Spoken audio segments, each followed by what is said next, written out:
It's a great honor to be here, and it's also an especially great honor to be here on behalf of Starkey. I mean, this is something, I really wanted to take a moment, and Starkey was one of my professors when I was a graduate student. I took, in fact, we had a curriculum where we had to take developmental courses in 4 areas of child development, and Starkey taught about social and emotional development. And in preparing for this talk, I wanted to think about some of the key lessons that I learned from Starkey. And I've listed a few of them here.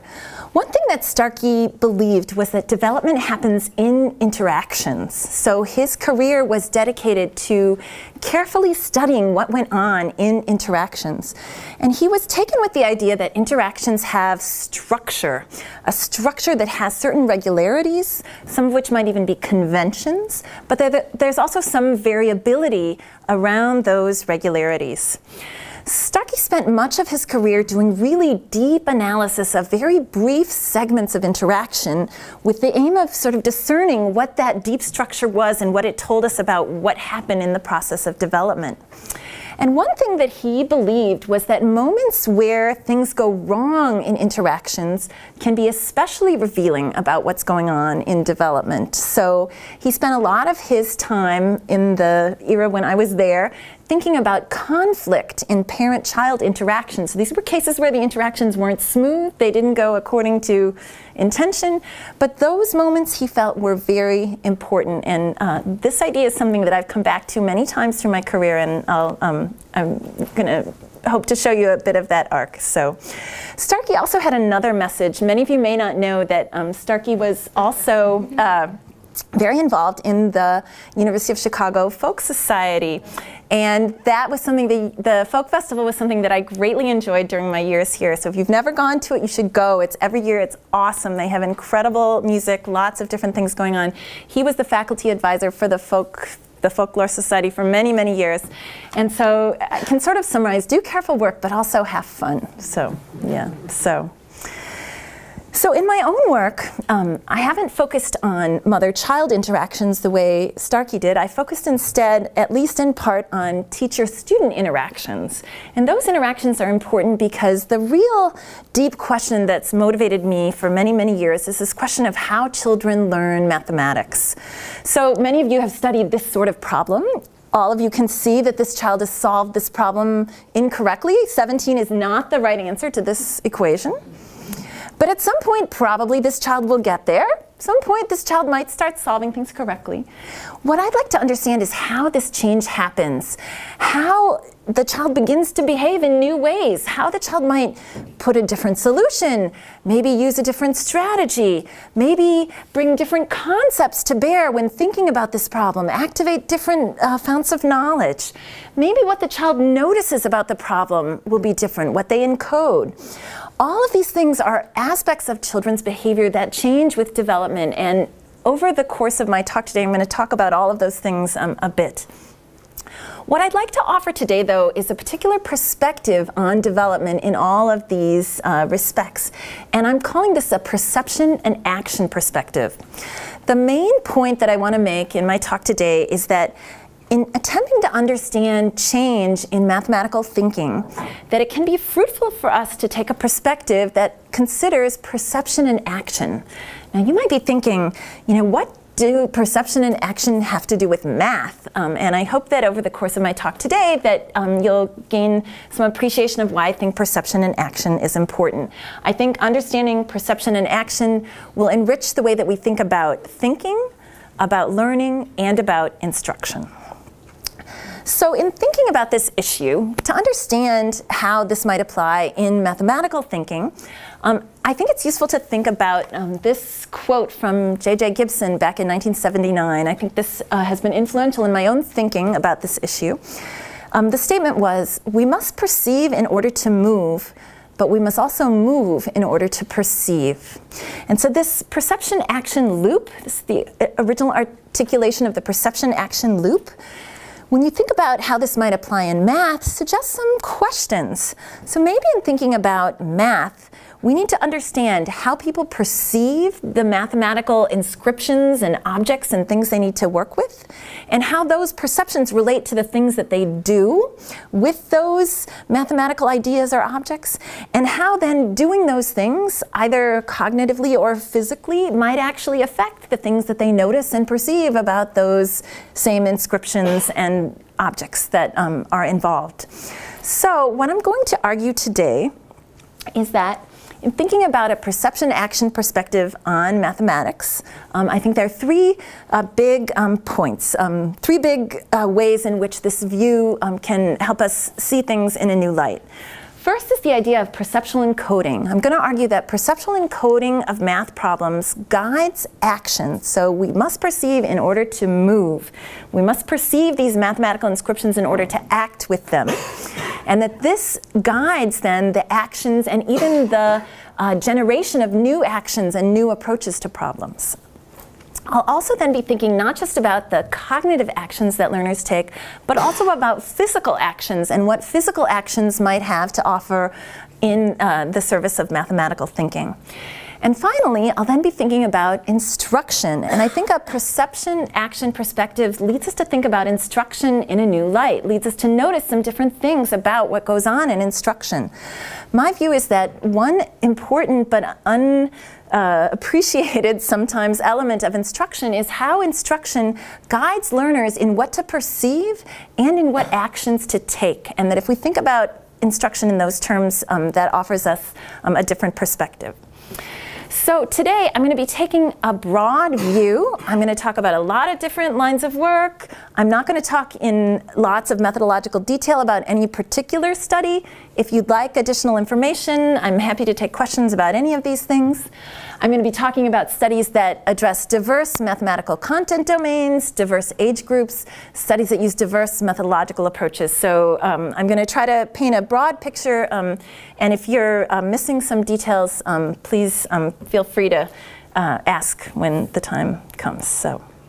All right, so before we get started, I just want to present a quick problem, and I'd like you all just to go ahead and solve this problem. Just think about it for a moment and try to remember the solution you come up with. You don't need to write it down or anything, but I'll come back to this in a minute. So here's a problem to solve.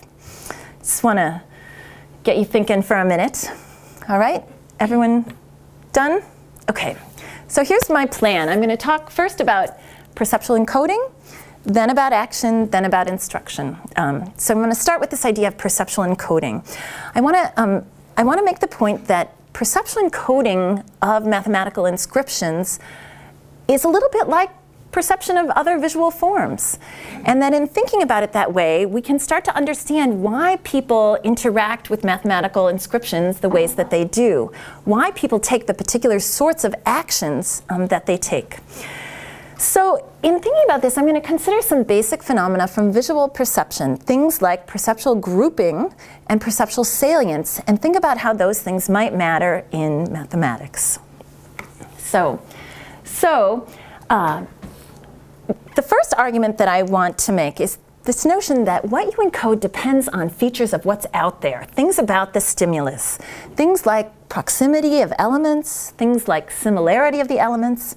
Those things matter in visual form perception. They also matter, I believe, for mathematics.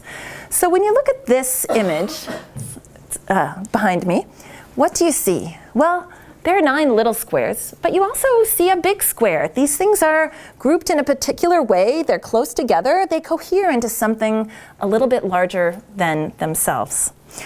How might this matter in math? Well, my colleague David Landy at Indiana has studied this issue in people's evaluations of expressions that involve order of operations. What he and his colleague Rob Goldstone have found is that when elements of an equation or an expression are grouped together when they're in proximity, that people tend to group those things also in their thinking about these problems. So if that proximity conflicts with the order of operations rules, the classic order of operations rules, people are both slower to evaluate the expressions and they also make errors. And those errors suggest that, they're implicitly grouping those numbers to be added and sometimes actually adding them before implementing the multiplication. So in light of this work, I I was quite interested. I had an undergraduate student who came to my lab and wanted to design a study that was looking at priming between language and math. And he was developing these complex equations that involve multiple operations. And it seemed to be the case, like the ones you just solved, and it seemed to be the case that the undergrads he was piloting his tasks with didn't really deeply understand the minus sign. They're making all kinds of errors with the minus sign. So we came to this hypothesis that maybe perceptual factors might matter. If their understanding of the minus sign wasn't quite secure or stable, maybe perceptual factors might matter here. So what we did, we studied problems like the one I just showed you, this A minus B plus C times D. And here, if you're solving a problem like this without parentheses, what you do is you do the multiplication first, and then you do addition and subtraction from left to right across the equation. What we looked at then was whether manipulations of the numbers that came after the minus sign could influence the way that people construed these equations. We did two manipulations. We clumped the operands, and we also shifted the minus sign either towards the first operand or towards the second one. So the problem I showed you a few minutes ago that you solved had both of these manipulations. So the minus sign was shifted left, and those numbers were clumped together. Now, the correct answer to this problem, you can think back to what you got. The correct answer here is 21. But I hope that at least a few of you might have thought 9. I don't know if anyone's willing to volunteer that at least a few of you, if so, your perceptual system is working correctly. And the perceptual information about what goes together led you to perceptually group those things in a way that then gave you a group that didn't quite go along with the standard order of operation rules. So had we presented the problem like this, I'm quite certain that you would not have made that error. You would have performed in the more expected way. So we call this our target error, this error where those addends are grouped together into a single unit, and then the minus sign is applied to that whole unit. Well, it turned out that perceptual grouping in these ways affected performance in dramatic ways. We see here the left shift of the minus sign, that's towards the first operand. If the minus sign is shifted to the right so that it sticks with that group, people don't make the error. Clumping, the blue bars are clumped, the red bars not clumped. That also had a very substantial effect.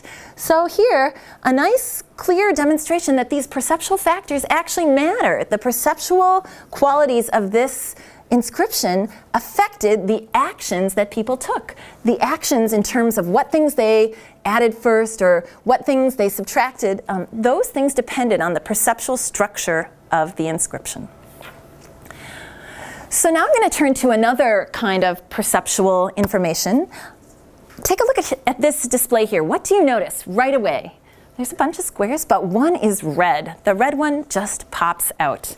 So in visual search tasks, this is a very well-documented phenomena. You can see the one S in a sea of T's, or the one red square in a sea of black ones. The dissimilar object tends to pop out. Well, I'd spent many years studying problems of this sort, as have some of you. And one thing we know about problems like this is that kids often seem to fail to notice the equal sign. So I wondered whether making the equal sign dissimilar in some way might make it pop out and might make people attend to it in a way that might actually shift their actions. So in trying to understand what people notice about these problems, we use a task where we actually simply ask them to look at a problem, we take it away and then say, just write it down, just what you saw. And when we do this, we see that people often make errors. Some of these errors are errors in the structure of the problem, and often errors involving the equal sign. So as you can see, for this target problem, this child moved the equal sign to the N, this child left it out altogether, this child had other sorts of issues with the right side of the problem. So these sorts of errors in structure.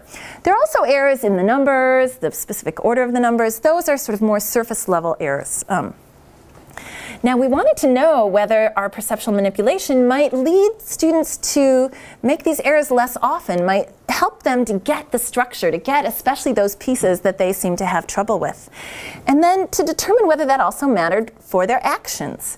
So to get at actions, we used established systems for coding the strategies that kids use. Now, the details aren't super important here, but what's important to know is that some of the strategies that are very commonly used are wrong, other ones are correct.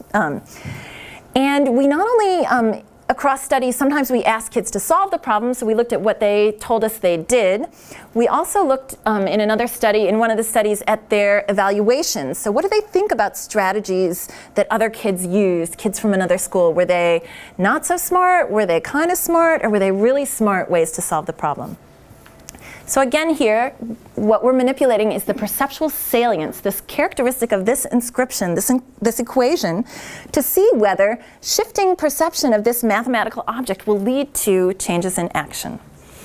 So here's what we found.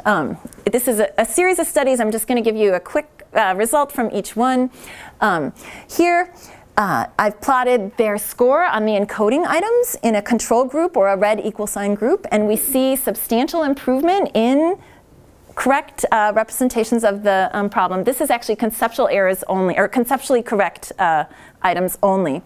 There's an asterisk there to remind me to tell you that we recently failed to replicate this in a new group of students. So we think those students are different because they're lower achieving than our other students, and they were working with a different curriculum. So we think their initial encoding errors might have been a little bit different. But I just want to put that out there for full disclosure.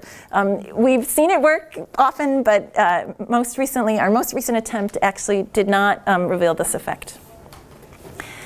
Here I'm plotting changes in their evaluations of strategies. This is what they said about those strategies that kids at another school were using. The red bars are an incorrect strategy. The blue bars are a correct strategy.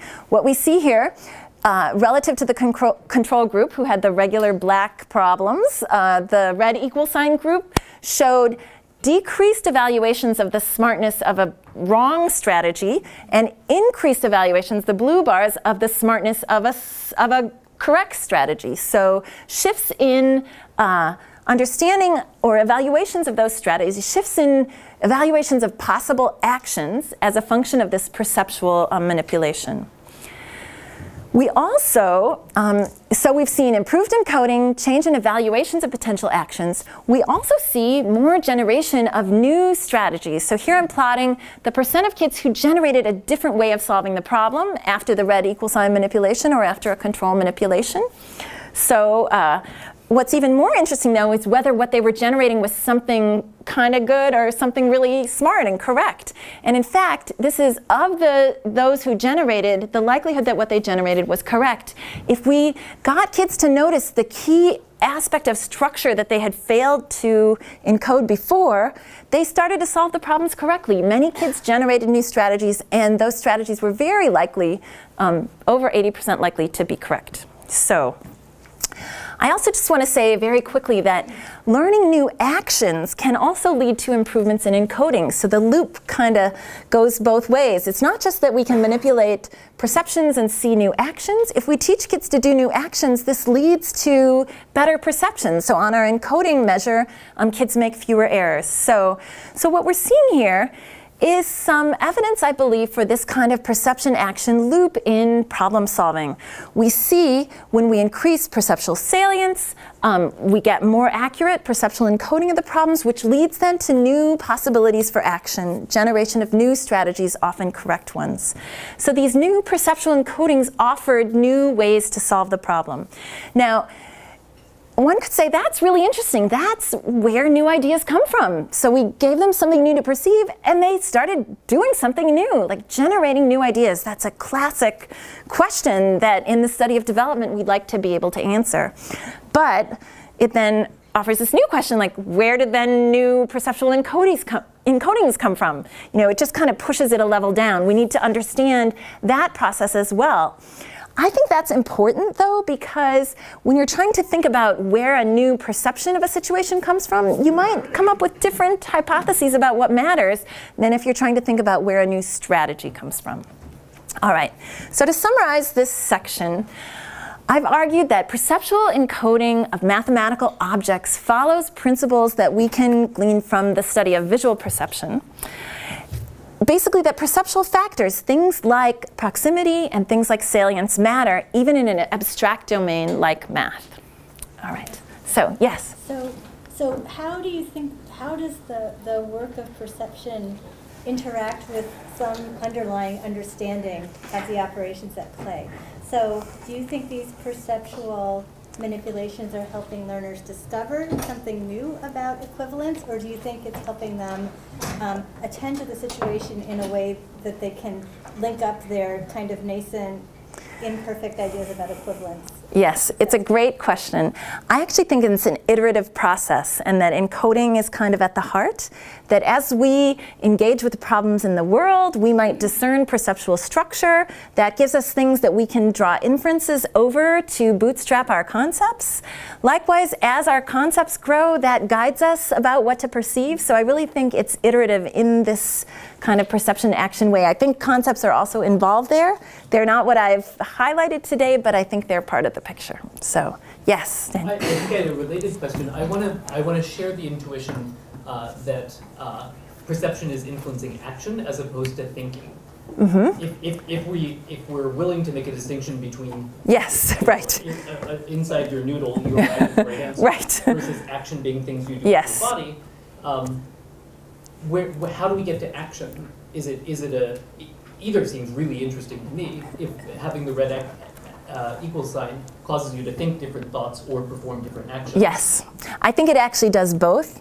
In this part, I've been thinking about the cognitive actions, like what you added and what you did, but those can also be associated with physical actions. And in the next part, I'm going to talk about physical actions and how those are also tied to our mathematical thinking. So that's kind of where I'm going. So, yeah, so. All right, so next I'm going to consider the role of physical actions in mathematical thinking. Here I want to make 2 points.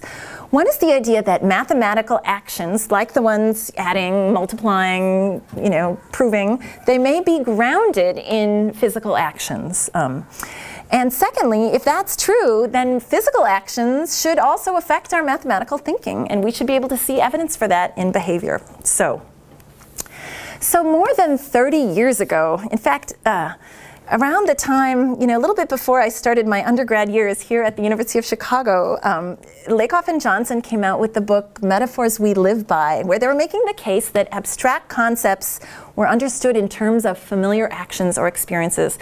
I think this was something I read in my Common Core Soc sequence, so maybe not, I don't know, maybe I read it in Mark Johnson's Linguistics and Literary Criticism class. I definitely read it during my undergrad years. I don't remember where, but I bet it was, Mark Turner.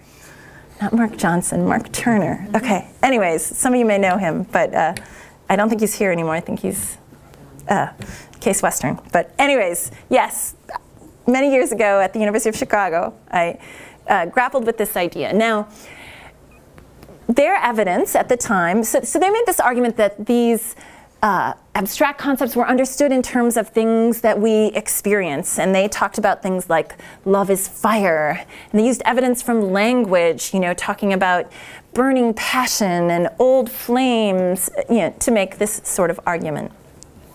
More recently, Lakoff, along with Rafael Nunez, considered how this applied to mathematical concepts, so talking about things like numbers as locations in space, or quantity as a horizontal distance, or arithmetic as collecting or distributing objects, or arithmetic as moving along a path.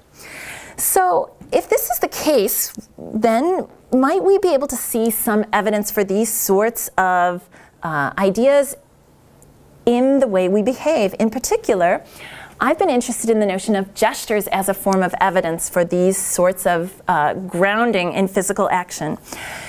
In a line of work that isn't my focus today, but that I'm happy to talk about if people are interested, I've argued that gestures, particularly gestures that represent directions and trajectories, locations and objects, that these derive from simulated actions and perceptual states.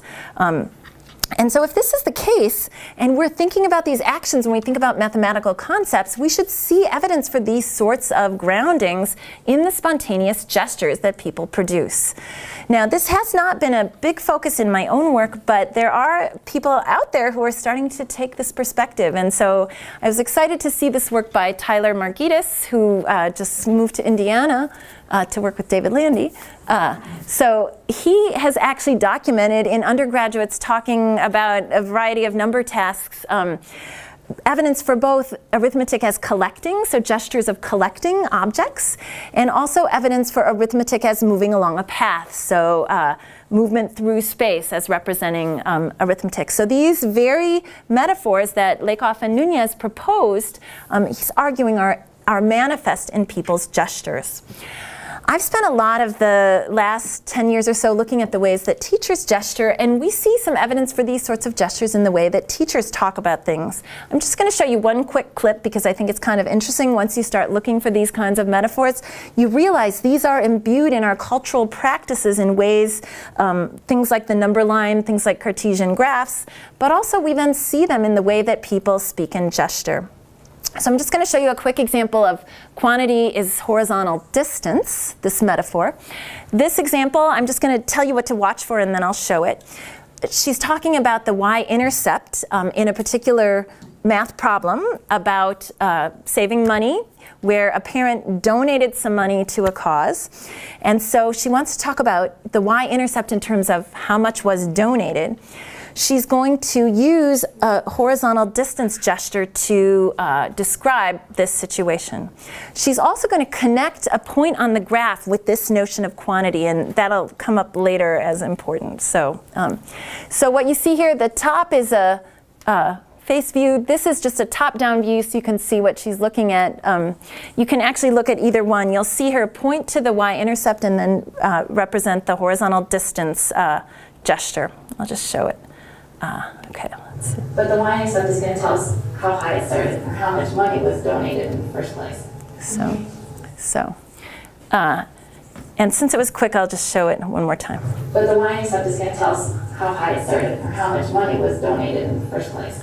So she's not representing it on the graph. She's actually representing horizontal distance in neutral space. Once you start looking, these are all over, and I think they're pretty interesting.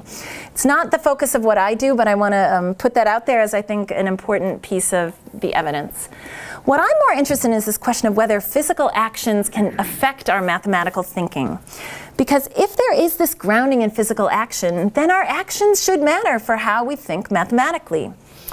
We know a little bit of this is We know this is true for cognitive actions. The Lucian's water jar studies demonstrated this. If people were using a strategy for solving a water jar problem repeatedly, and then they were given a problem that was super easy to solve via a different strategy, people perseverated on using the more complex strategy because it was what they were doing before.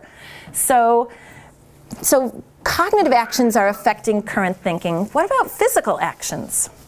Well, we know from some super interesting work, not in math, that history of actions can affect problem solving. This is a study from Thomas and Yeras at Illinois, and they used this Myers two-string problem. The goal here is to tie those two strings together, and you have just like a few objects on the table, including a pliers, but the strings are positioned so that you can't actually reach them both. And people struggle a lot with this problem. And the secret is that you have to use the pliers as the weight of a pendulum and get the string swinging. Well, what they did, they brought students into the lab, and students tried to solve this problem for a little while, and they weren't very successful. And then they told people that they were going to take an exercise break. And so some of the students were asked to do an exercise like this, and the other ones did something like that, I think, or a stretching exercise. So one was doing swinging, and one was not. And what they found was that the participants who did swinging during their exercise break were more likely to solve the problem correctly, to think about the swinging idea in the later part of the study, so following the break. So that's pretty cool, but I'm interested in thinking about math, and at this This time I'm collaborating with some people at Madison who are interested in students' abilities to prove in mathematics. And we started thinking about whether actions might matter in people's ability to generate proofs. So here's the problem that we used. Mary came up with this conjecture, so you can think about this for a moment and how you might prove it. For any triangle, the sum of the lengths of any two sides must be greater than the length of the remaining side. So is that true or false, and why? How could you justify your conclusion? So for this study, we did this with college students. We had 3 conditions. There was a condition in which participants performed a relevant action. Some of them also got a prompt that that action might matter. Some of them just did the relevant action, and some did a totally different irrelevant action. I'll show them to you in just a moment. What we wanted to look at was whether people did get the insight that it mattered, that actually it is the case that the two sides must be longer because it collapses in on itself. And whether they could then generate a valid proof according to some standard proof schemes, a proof that worked not just for an individual triangle, but that worked for all triangles. And so we looked both at whether they got it initially and whether they got it at the end of the session after a hint. I'm going to focus on the initial judgments. But first I'm going to show you the actions because they're pretty cool. So, and think about what the people are doing here and how it might relate. This is the relevant action, and I just want to say he's doing this at a whiteboard. We're directing him what actions to perform, and the dots have been scaled so that he can't actually reach the last 2. So, stand so that you are facing the board with your chest centered at the red X. Place both palms flat on the red circles on the board. Keep your elbows locked and your arms straight. So place your palms on the red circles on the board. He's a triangle. Place both palms flat on the green circles on the board. Keep your elbows locked and your arms straight. Place both palms flat on the blue circles on the board. Keep your elbows locked and your arms straight. Arms straight. Place both palms flat on the yellow circles on the board. Keep your elbows locked and your arms straight. And then place both palms flat on the purple circles on the board. There is like the little edge of the purple circle. He was tall, right? Okay, so. Are you sure you cannot reach both purple Okay, circles? so, all right, so. Can you try one more time for me while making sure you're trying to touch both at the same time? Okay, so he's getting the experience. All right. So here's the irrelevant action. The same board, the same display, calibrated the same way, but a very different action. Moving from right to left slowly, tap your palm on each circle. So he's not being a triangle. This action is not so relevant to what he then later needs to think about. Now moving from left to right slowly, tap your left palm on each circle. Okay. So, all right. What we found was that it did matter. It's not a whopping effect, but it actually did matter. Those who formed the triangle actually were more likely to have the insight and to generate the proof. The blue bars represent the sort of key insight. Red was an articulation that was good enough to count as a valid transformational proof. What you see here is that the prompt also seemed to help a little bit. Cueing them into the fact that the action mattered seemed to enhance what was going on here, and that's something we're trying to follow up. Yeah? Do you think the action's important, or do you think you would get a similar effect if someone just like us watching that video? You know, it's a great question, and it's highly relevant to education because often, you know, the teacher has a cool manipulative, but she doesn't have one for everyone in the class. And so is it good enough just to show it, or does everyone need to actually make the actions? My hunch would be that viewing it would be helpful, but perhaps not as helpful as actually performing it. But I don't have data to support that. So all right, so to summarize here, I've argued that evidence from gestures, representational gestures, is interesting because it speaks to this idea that mathematical ideas are grounded in actions of our bodies. And this sets the stage for this possibility that actions then matter in the way we think about math. And indeed, our data suggest, our data are compatible with the view that actions do affect mathematical thinking.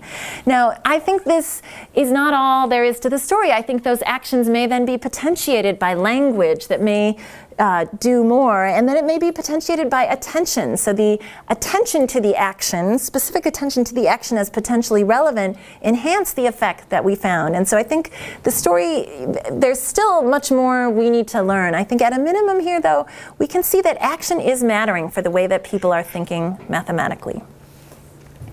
Okay, now I want to turn my attention to thinking about instruction. I've been studying instruction for a while. Partly I got interested in this because I noticed that teachers actually gesture a lot when they're doing instruction. And while much of my early career I'd focused on children and children's gestures, what they were doing, it struck me as important to understand what kinds of information they were potentially gaining from the gestures of other people. And teachers are important others that are in their mathematical environments almost all the time. And once I started thinking about it in this way, I started to realize that I think a big part of what goes on in instruction is that instruction is educating kids' perception. I also believe that instruction matters for these physical groundings that I've been talking about. I think that teachers choose activities, they do things that encourage kids to act in particular ways, they use manipulatives and things like that that afford particular sorts of action. And so if we want to think about how instruction is having its effects, we need to think about perception and action. So my work on this issue has been influenced by the anthropologist Charles Goodwin. He considered something that he called professional vision. He was very interested in how expertise in different domains comes out of experience in those domains and might be taught by mentors or teachers who help you learn what to see. So one thing he studied a lot was archaeologists learning to look at like patterns in dirt, you know, basically little gradations of colors in the dirt that would suggest that a particular sort of structure was in this place, you know, thousands of years ago. So here, you know, this is an example from one of his papers of a experienced archaeologist helping a novice archaeologist, a graduate student, learn what to see in this pattern in the dirt. And so it struck me that, you know, maybe that's part of what's happening in math instruction. You know, like initially those kids aren't even seeing the equal sign and we're guiding them what to look at. We're not seeing the relevant mathematical structure in the mathematical inscriptions and objects that we use. So we're not necessarily knowing what to look at and how to relate it to other things. So I started to think about where kids learn their professional vision for math. And I think it happens in the classroom. I think what happens in classrooms is that teachers do things that educate kids in coding. They point to things. They do lots of things. They do what Goodwin called highlighting. Highlighting is making something salient in a perceptual field by marking it somehow. So the archaeologist was doing that. Teachers might do that. These practices, through these practices, he argued, structures of relevance in the material environment are made prominent. This is like that salience thing I was talking about. That's important. So I wanted to look at math instruction with that lens and think about what of importance might be going on in instruction. And when looking at the literature from math education, people have considered this. What do teachers do to get kids to pay attention to the right things? They talk about them, they point to them, they structure things on the board to get attention to certain things, they structure artifacts. So there are lots of things that people can do. Given my experience looking at kids' gestures, I started to become very interested in teachers' gestures and whether they might be helping guide kids what to encode. So, in fact, when you start looking, teachers point all the time. There's lots of pointing in math classrooms, and I think those points are guiding kids what to look at. It's also the case that teachers show connections in those gestures. They point to one thing and then they point to another related thing. So those kinds of sets of points or potentially simultaneous points might be manifesting relationships. I talked about this before, the girl and the tutor on the slope-intercept problems, you know, understanding the y-intercept. Here she's pointing to the y-intercept in the equation and mapping it to the graph at the same moment. That's guiding attention to two things that need to be juxtaposed in that child's thinking. So in thinking about, you know, when this happens, I came back to an idea that Starkey emphasized many years ago, which is that the places where things go awry in interaction might be especially revealing about what's going on. So we're thinking about what are those places in instruction, and we defined a set of them which we call trouble spots. These are places where instruction isn't seeming to proceed quite as smoothly as you might think. The teacher throws out a question and the students are like, what? Or no one answers, no one raises their hand, or maybe they answer and they answer it wrong.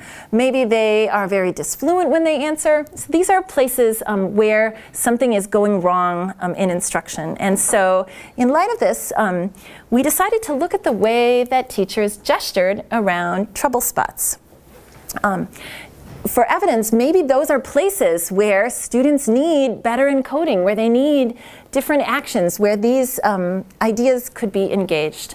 Well, what we found in an analysis of gestures around trouble spots in naturalistic math instruction, these are middle schoolers, middle school math lessons. We looked at the segments of interaction just before and just after the trouble spot and found, remarkably, even with a very small sample of teachers, a pretty dramatic spike in use of gestures, gesture rate per 100 words, from before a trouble spot to after a trouble spot.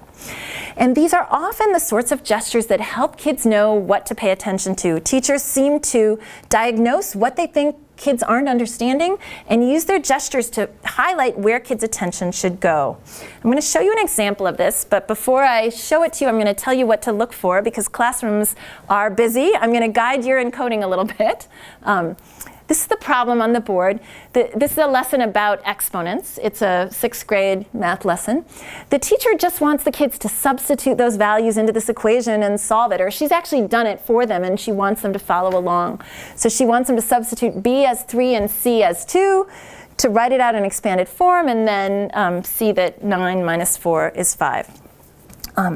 So what to watch for? Before the trouble spot, the teacher's already gesturing a lot, and this is actually quite typical of math instruction, and a lot of it guiding kids what to look at. The key part for my interest is where she says, I told you what each one was worth, and she kind of points to those equations that map the variables to the values. She does a complex point to where it says B equals 3 and C equals 2. The kids are like, whoa, what's going on? And then after the trouble spot, she really lays it out. She shows that B was 3, so I'm putting the 3 here. C was 2, I'm putting the 2 here. She delineates each relation separately. She shows them what to look at, what to bring into juxtaposition. So once again, I have a double view here. The bottom is the kids. What you should look at is the teacher at the top. The board, I think projected like this, it's going to look a little blurry, but I'll kind of call out what you should look for. So, okay. So, is it working? Okay. This is the expanded form when you write it out. Just going to write out expanded form.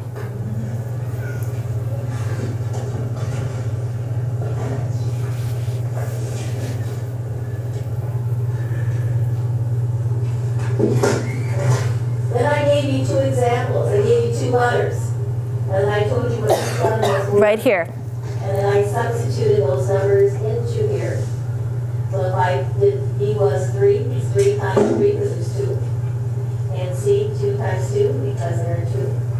And then I multiply which got 9. And I multiply which is 4. And I got 5. Substitution. So here the students, whoa, wait. Equals 30. Oh, you're going to tell C equals 2. Look at this, look at this. Okay, so this is a trouble spot. The students are like, whoa, what was that? And what she did then was very carefully guide them. Look at this ties to this. Look at this ties to this.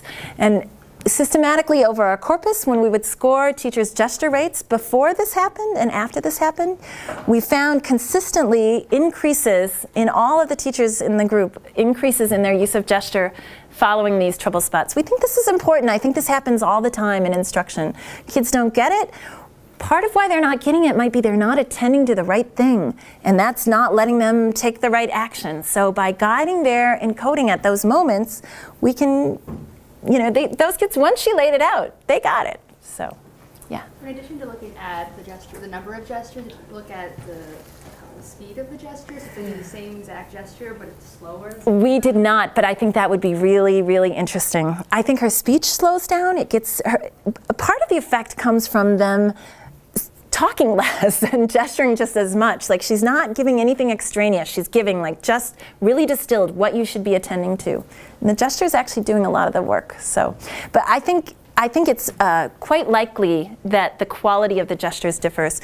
I have another example that we talk about in the paper where the teacher is using a Rubik's Cube and he's trying to get kids to imagine a bigger Rubik's Cube, and he's like pointing to something that's not even there, and it gets all, you know, and the kids are, you know, and then following that, he realizes that the kids totally didn't get this like imaginary fifth row of a Rubik's Cube that he was talking about, and then he really crisply like lays it out in the gesture. So I think there probably are some motoric differences in how the gestures are formed, but I don't think anyone's looked at that for sure. So I just want to say what I've shown you here are cases where they're pointing to things to guide encoding, but we also sometimes see things like the teacher covering things up, so it's sort of an anti-highlighting. Here she's saying, don't look at this segment, I just want you to look at these two other ones. It's too complicated, look here. And we also see cases where teachers are using representational gestures to highlight, to schematize out particular things that are relevant. Here, this is a area model for a multiplication problem. He wants people to think about the area of this little square, so he's going to represent that little square. So we're really interested in this idea of studying teacher gestures and how they affect students in coding. And we're doing this in part, I'm doing this with some colleagues at Purdue and at Iowa, looking at the use of a teacher avatar. Let's see. Who can gesture? Notice that in the multiplication of 2x plus 5 times x plus 2, this is Julie. 2x plus 5 in the equation corresponds to the length 2x plus 5 in the rectangle. And x plus 2 in the equation corresponds to the width x plus 2 in the rectangle. So with Julie, we can very specifically guide encoding of things, and we can also vary Julie's gestures, but not anything else about her, in a way that lets us, is this going to work? In a way that lets us try to study this question. Notice that in the multiplication of 2x plus 5 times x plus 2, 2x plus 5 in the equation corresponds to the length 2x plus 5 in the rectangle. So these are different conditions in our experiment. Kids only see one, but I just want to show you. It's really cool. Everything is the same except the gestures. 2x squared in the equation so. And in the rectangle. So 2x times 2 gives us 4x. So with this approach, we can zero in on what it is about the gestures, how those gestures are helping kids to better encode what's there, and perhaps take different actions later. So just one more little story I want to tell, which is about instruction and physical grounding. So I've talked a little bit about that. I talked about teachers' gestures as sometimes representing that physical grounding. And we also know that teachers use manipulatives as a way to physically ground math concepts for students. So I want to just think about that for just a moment. So we talked about the teacher's gestures, but now I want to talk about manipulatives. If manipulatives matter because they physically ground, they afford certain actions, what that suggests is that the actions, the manipulatives you use, the actions you take while learning math might actually matter for the way you continue to think about math. And the effectiveness of manipulatives might also hinge on this. So we're interested in this idea and in tying this to the way that people gesture. So if actions matter for thinking, and if people's gestures manifest simulated actions, then people who do particular sorts of actions might look different in their gestures later when they talk about those ideas that they learned via those actions. So this was a senior thesis of Andrea Donovan, who's now a graduate student in my lab, who's got a whole other line of research on manipulatives. So this study is kind of slowly cooking along, but it's still in progress. What we did here was we taught kids math equivalents in a range of ways. And we used a pretest, lesson, post-test design, and what varied was the particular manipulatives and the actions that they afforded. So some kids had no manipulative, some had a pan balance, some had blocks that they could stack into towers, and some had buckets and bean bags so that they could actually hold representations of each side of the equation. So here in the bucket condition, each side of the equation is represented in one hand. So they're really physically engaging with both hands in being the equation. A little bit like the being the triangle thing. So, so here you see the range of different things kids were doing. And you can see the actions are very different. Putting in cubes, stacking up blocks, or holding the buckets and bean bags. We're looking now in a lot of detail at the way that kids gesture when we get them to talk about these problems later. But the most dramatic, obvious thing is that the kids who learned about it via the buckets are much more likely to gesture with both hands when later interviewed about, you know, why 7 is the right answer. And when we get them to talk about their understanding, the way that they acted with those manipulatives has a legacy in the way that they gesture when thinking about the problems. It also looks like there's more gesture to two sides, gesture about two sides of the equations. I don't have the final date on that. That's our coding currently. So, all right, so to sum up, I've talked today about 3 things. I've talked about perceptual encoding, I've talked about physical action, I've talked about classroom instruction. So I just want to have one sum up about each of those points. So I've argued that perception is important and that we need to think about the way people perceive mathematical objects and inscriptions. Perceptual encoding of mathematical objects, it's perceiving something visual. The same sorts of things apply. And the ways that we structure things perceptually then matter, even in a very abstract domain like mathematics. In terms of action, I've argued that mathematical concepts and mathematical actions are grounded in actions in the world. This is manifested sometimes in the way that students and teachers gesture, and that when we get kids or adults, as it is, to behave in particular ways, to move in particular ways when thinking about math, that this matters for the way that they think about those mathematical problems. And finally, I've argued that instruction can be fruitfully thought of in terms of the perceptual structures it highlights for students and the actions that it encourages students to take. And it's here that I think Starkey's influence on the study of interaction has been most important in my work and in my thinking about these things.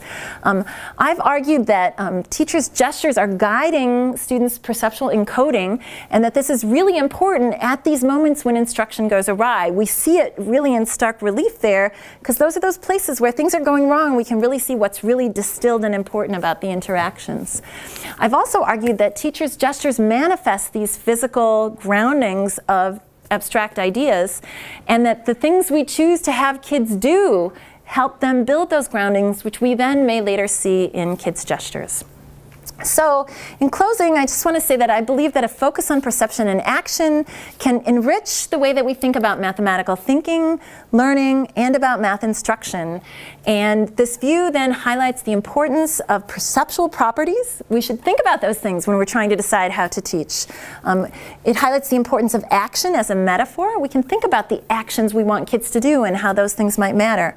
And it also highlights the importance of the ways that we gesture as a way to guide perception and action. So, and I'd like to thank, these are only the people who worked on the studies that I talked about, but I'd like to thank many of you in this room are my mentors who made all of this possible. And so I can't even describe how wonderful it is to look around this room and see, you know, Susan as my advisor, and many of my committee members, those who I TA'd for, who taught me methods, who, you know, discussed lots of issues over the years, who modeled good questions in colloquia, you know, all those things that you did as mentors, you made it possible, and Starkey too. So thank you all.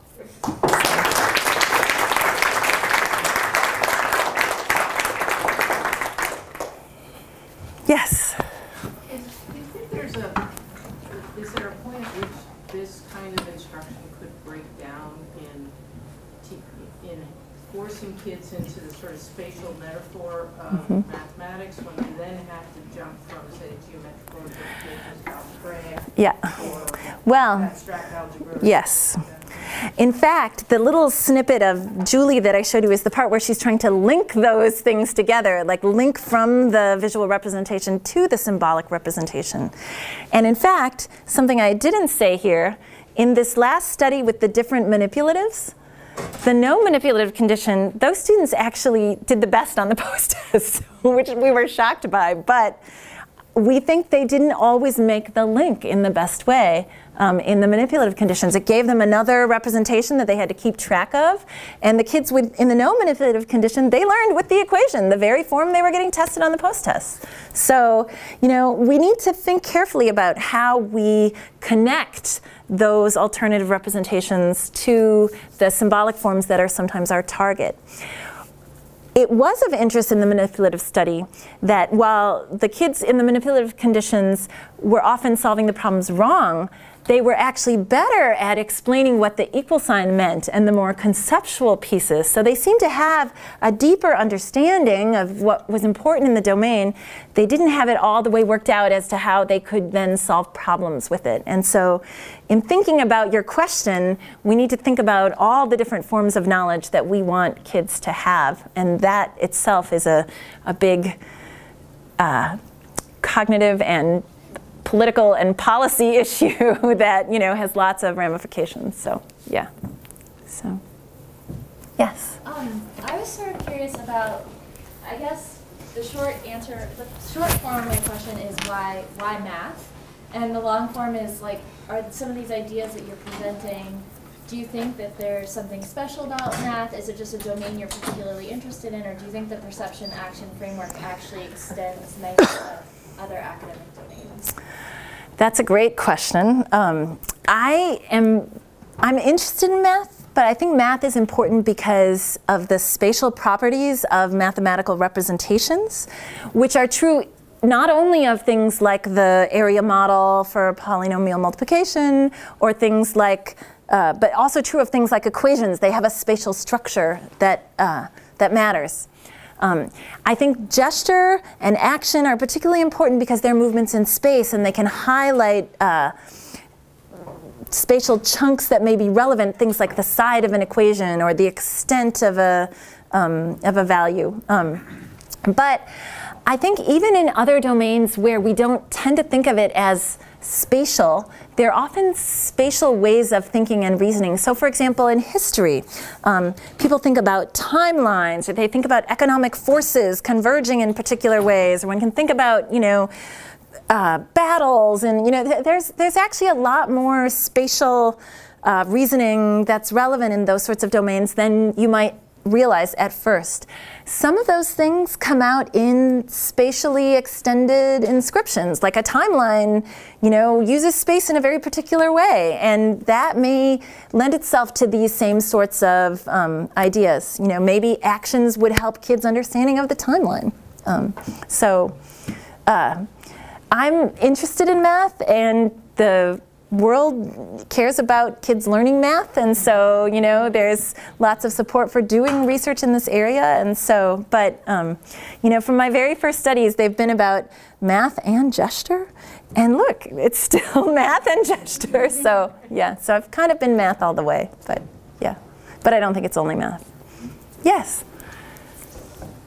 I'm really interested in the triangle study that you did. I was wondering if it's possible that the metaphor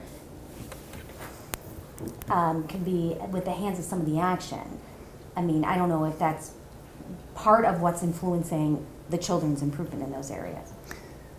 Maybe it's impossible. Maybe it's possible to teach the gesture with that large of an area, but maybe to establish some sort of connection and understanding of this hand has to be here, this hand has to be here, but another group you might want to teach them to, you know, to touch in different areas. It might be a lot easier to express compared to the other one. So maybe it's the nature of the orientation of the movement is the metaphor, and that's influencing the metaphor and the action. Yes. Well, one thing I didn't say was that we also had a condition where they did it with their hands, not with their whole bodies.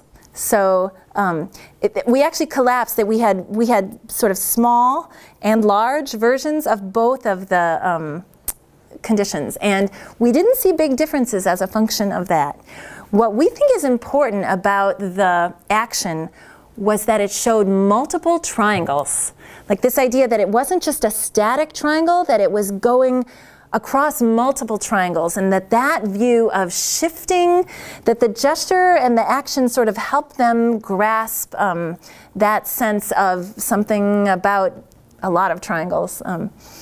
And we're now looking at the gestures that people produce when they talk about their proofs. And we see those who offer successful proofs often gesture multiple triangles. Or they'll do things that show movement through a range of possible triangles. So very dynamic gestures. But I do think the specifics of the actions are probably very important. So yeah. So you might, yeah. It feels to me when you do it like that it's hard. Yeah. Because you're in it. Yeah. And it's hard right. to get out of it. Yeah. So I think, sort of following from what Jenny just said, you could imagine movements that distance you a bit more. Did you try that? Well, so what we were trying with our manipulation was to be the character versus the observer. Oh, no, that's not good. It's not. I know. I know. It's not. And it comes back to the question earlier about observing like someone else doing it. But, and confounded with that was big versus little, and other things about like the specific orientation, like the way your body moves. Like it's weird to, it's a lot easier to do it like this. And so, we don't know what the characteristics of the actions are that matter. But two of my collaborators in that work, Candace Walkington and Mitchell Nathan, are trying to develop like an iPad game that gets kids to move in particular ways that are relevant to geometrical proofs, not just the triangle inequality, but a bunch of other ones too. And so it's fancy, and they're trying to encourage it into, it has a way that they don't need a camera beyond what's there in the iPad, and it can tell whether the kid is actually moving in a reasonable way, and so they're using this in a way to try to generate support for instruction that gets kids actually moving their bodies. So there's lots of questions still. Yeah.